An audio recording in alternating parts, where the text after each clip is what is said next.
Good day, my family. Welcome and welcome back to my channel, The Mysterious Black Bandit. If you have been looking for the crime-ridden, gangster-leaning, and drug-slinging storytelling channel, look no further.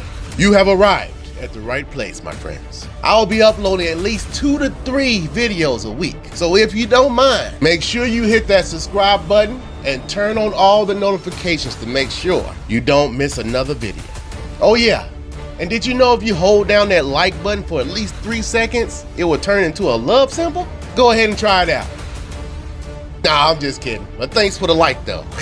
All right, now, let's jump into this story. In today's video, we'll be talking about the former NFL player, the Brick Wall, Mr. Ray Lewis. Ray Anthony Jenkins was born on May 15, 1975 in Bartow, Florida to his 16-year-old mother, Sunseria Jenkins, and his father, Albert Ray Jackson. Now, it was said that after Ray was born, his father, Albert, had got himself incarcerated due to drug-related offenses, which caused him not to be in Ray's life for long. Although his mother had been married at times, he basically lived in a single-parent household, because after several abusive relationships, his mother felt that it would be best to raise her children on her own.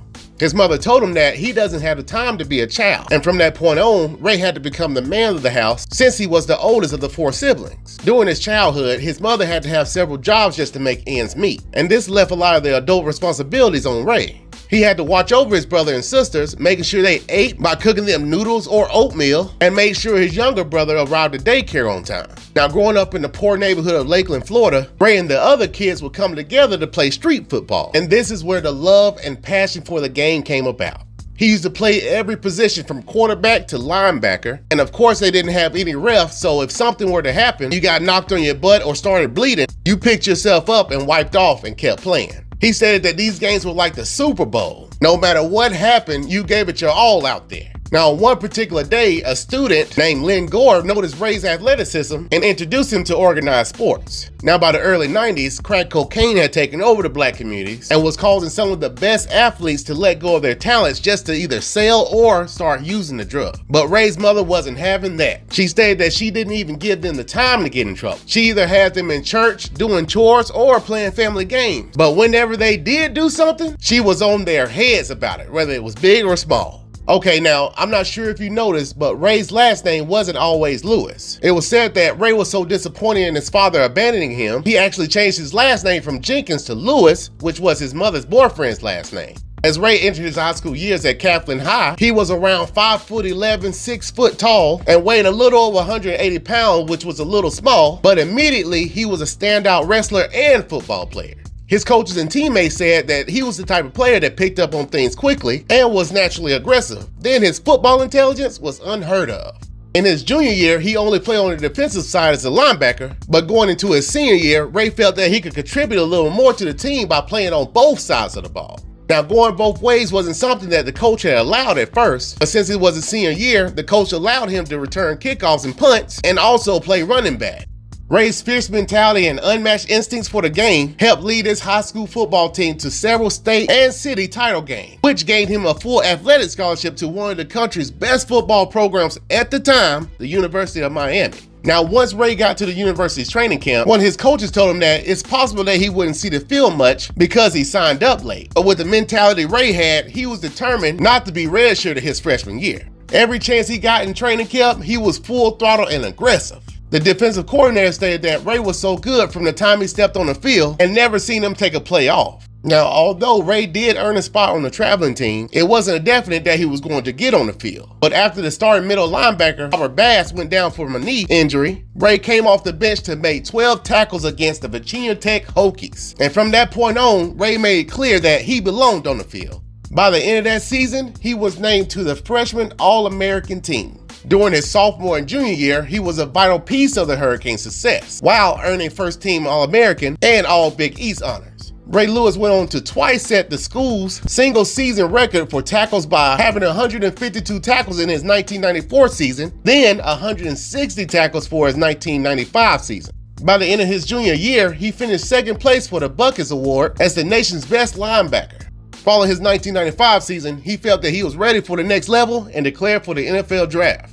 On April 20th, 1996, Ray Lewis was picked up by the Baltimore Ravens as their first round 26th overall selection in an NFL draft. In just 2 seasons, Ray made his presence known.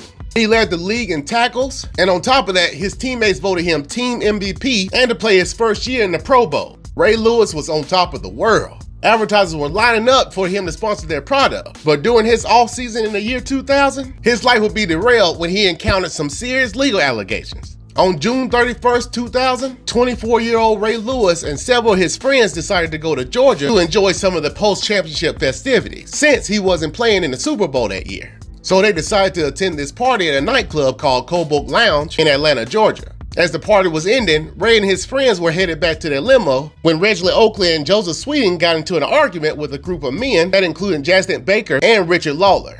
Shortly after, a champagne bottle was smashed over Oakley's head, and then all hell broke loose. Sadly, once the chaos subsided, Baker and Lollar both suffered fatal stab wounds, with one being stabbed in his liver and heart, and the other being stabbed twice in the heart and stomach, and also one in the chest. Ray and his 2 friends jumped into the limo, speeding away from the crime scene. But as they were driving off, someone let off a few shots that ended up hitting the limo and flattening one of the tires. As they were headed to their destination, Ray told everyone they should keep quiet about what had taken place that night. Several days later after the incident, the police went and talked to Ray about what had happened that night. But instead of just telling them the truth, he allegedly told the officers that he wasn't even near the crime scene. But this didn't let him off the hook. He was arrested on charges of double murder and ended up spending at least 2 weeks in jail until his trial started. Once the trial started, Ray declared that he was innocent of all charges and had nothing to do with the murders of the 2 victims. One witness testified that he saw Ray cock back his fist during the fight, but didn't see if he landed any of the punches. Then he went on to say that earlier in the fight, Ray tried to end it peacefully. Ray's lawyer tried to paint the picture that he was just a horrified bystander who was just trying to end the whole ordeal, but the judge wasn't convinced. Weeks into the trial, his attorney was able to negotiate a plea deal that would drop the murder charges against Ray. But in exchange, he had to plead guilty to obstruction of justice, which was a misdemeanor, but he also had to testify against his 2 friends, Reginald and Sweeting. Once his friend's trial started, Ray testified that before the day of the incident, his 2 friends had gone to a sports outlet and both purchased folding knives. Then on top of that, the limo driver said that as they were driving away from the incident, he overheard Oakley and Sweeting boasting about stabbing them. But the knives that the investigators found at the scene didn't contain any fingerprints or DNA.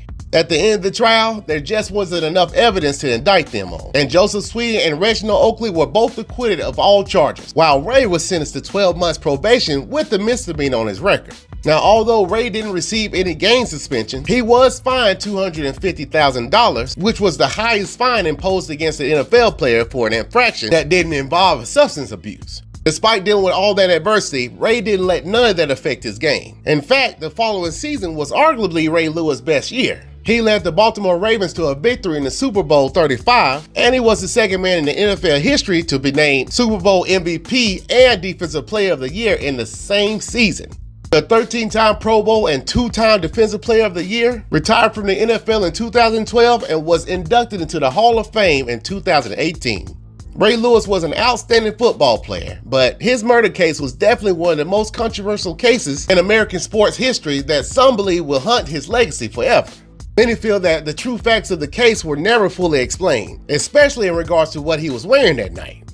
That white suit that he was wearing that night that everything went down suspiciously came up missing shortly afterwards. So a lot of people are still wondering why would this suit or anything else they had on come up missing unless it was something that could link them to the murders. And on top of that, some of the victims' blood was inside their limo. And of course, him telling them to keep quiet about that night definitely raised some eyebrows. But regardless of what anybody believes, Ray is very adamant about not playing a role in the murders. When he was asked if he would change anything about his past, he stated, "I wouldn't change a thing because the past has made me the person that I am today." And that will bring this video to an end, family. And I must say, this incident will possibly haunt him to the day he dies. Now, for him to be 24 when all this happened, he definitely held it down under that type of pressure. Because if he would have went into that next season missing tackles and not being the dominant person he was, more than likely, they would have reopened that case. But no matter what anyone believes, we can't take away from his natural born talent. All right, family, thank you all for watching and supporting my channel. If you enjoyed this video, make sure you hit that like button and subscribe to my channel. And turn on all those notifications so you can receive all new content. Y'all make sure you have a prosperous and abundant day. And until next time, stay mysterious, my friends.